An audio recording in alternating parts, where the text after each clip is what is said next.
சித்திரை மாதம் பிறந்தாச்சு. சித்திரை பிறந்துட்டாலே நிறைய திருவிழா கோலந்தான். சித்திரை மாதம் முதல் நாள் வருஷ பிறப்பில் இருந்து சித்திரை திருவிழா வரைக்குமே ரொம்ப கொண்டாட்டம் தான் இருக்கும். அப்போ நம்ம சாமிக்கு பலவித பிரசாதங்களும் படைப்போம். அந்த வரிசையில் இன்றைக்கி ஆதிரா ஜங்ஷனில் வெண்ணெய் புட்டு, அதாவது வெண்ணெய் சேர்க்காமலே வெண்ணெய் மாதிரி நல்ல ஒரு டெக்ஸ்சரில் வெண்ணெய் புட்டு எப்படி செய்கிறதுன்னு பார்க்க போகிறோம். அது செய்கிறதுக்கு நான் 100 கிராம் அளவுக்கு மாவு பச்சரிசி எடுத்திருக்கேன். அதில் 4 பங்கு கடலைப்பருப்பு, அதாவது 25 கிராம் எடுத்திருக்கேன். இது ரெண்டையும் நல்லா கழுவிட்டு 1 மணி நேரம் ஊற வச்சிடுங்க.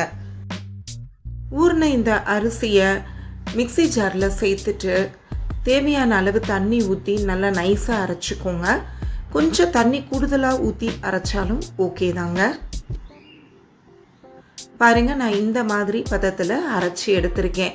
தண்ணியாக இருக்கிறனால ஒன்றும் தப்பில்லை, நாம் இதை வேக வைக்க தான் போகிறோம். இப்போ கடலைப்பருப்பை தண்ணியை வடிச்சிட்டு எடுத்துட்டு அதை குக்கரில் சேர்த்துருங்க.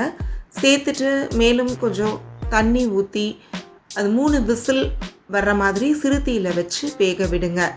உங்களுக்கு அப்போது மொட்டு மாதிரி கரெக்டாக, அதாவது விரியாமல் உங்களுக்கு நல்லா கரெக்டாக வெந்திருக்கும். பாருங்கள், இந்த மாதிரி பதத்தில் வேக வைக்கணும். நம்ம 1 மணி நேரம் தான் கடலைப்பருப்பை ஊற வச்சுருக்கோம், அதனால் 3 விசில் தாராளமாக விட்டுக்கலாம். இப்போது நான் 1/4 லிட்டர் அளவுக்கு, அதாவது 250 ml அளவு தண்ணி ஒரு பேனில் சேர்த்துருக்கேன். அது லேசாக சூடாகவும் நாம் அரைச்சி வச்சுருக்க மாவை அதில் சேர்த்துட்டு உடனே கை விடாமல் கிளற ஆரம்பிச்சிடணும். அடுப்பை சிறுத்தீலையே வச்சுக்கோங்க, அப்போ தான் கட்டிகள் எதுவும் விழாமல் இருக்கும். ஒருவேளை உங்களுக்கு கட்டிகள் விழுந்துச்சுன்னா நீங்கள் டென்ஷன் ஆகிடாமல் அடுப்பை ஆஃப் பண்ணிவிட்டு அது கொஞ்சம் ஆரவும் அந்த கட்டிகளை பூரா உடச்சி விட்டுட்டு அதுக்கப்புறம் திரும்ப அடுப்பை பற்ற வச்சுட்டு நீங்கள் கிளற ஆரம்பிச்சிடலாம்.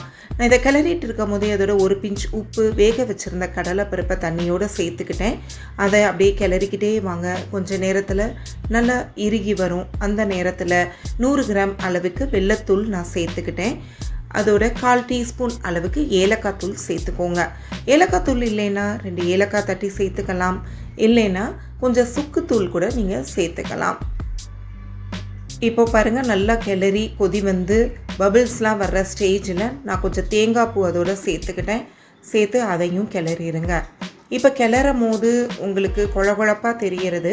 நீங்கள் ஸ்டவ்வை ஆஃப் பண்ணிவிட்டு கொஞ்சம் நேரம் ஆற வச்சுட்டு கையில் லேசாக தண்ணியோடு அதை தொட்டு பார்த்தீங்கன்னா உங்கள் கைகளில் ஒட்டாமல் நல்லா கொஞ்சம் இறுகி வந்திருக்கும்.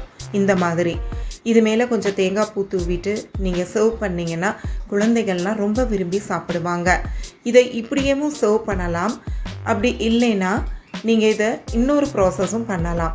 அது என்னென்னா, நீங்கள் ஸ்டீமரில் வச்சு திரும்ப இதை ஒரு 10 நிமிஷம் போல் அவிக்கலாம்.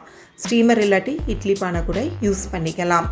அதுக்கப்புறம் நீங்கள் எடுத்து பார்த்தீங்கன்னா நாம் பவுலில் கவுத்துனதை விட இப்போ நல்லா இருகலாகவே இருக்கும். ஆற ஆற இன்னுமே நல்லா எரிகிறோம். ஸோ இந்த சித்திரை ஸ்பெஷல் வெண்ணெய் புட்டு ரெசிபி உங்களுக்கு பிடிச்சிருக்குன்னு நம்புகிறேன். பிடிச்சிருந்தா ஆதிரா ஜங்ஷனை சப்ஸ்கிரைப் பண்ணிவிட்டு மறக்காமல் பெல் ஐக்கானை ப்ரெஸ் பண்ணிவிடுங்க. இந்த வீடியோவை உங்கள் ஃப்ரெண்ட்ஸ் அண்ட் ஃபேமிலிக்கு ஃபார்வர்ட் பண்ணுங்கள். ஒரு ரெசிபியோடு சந்திப்போம்.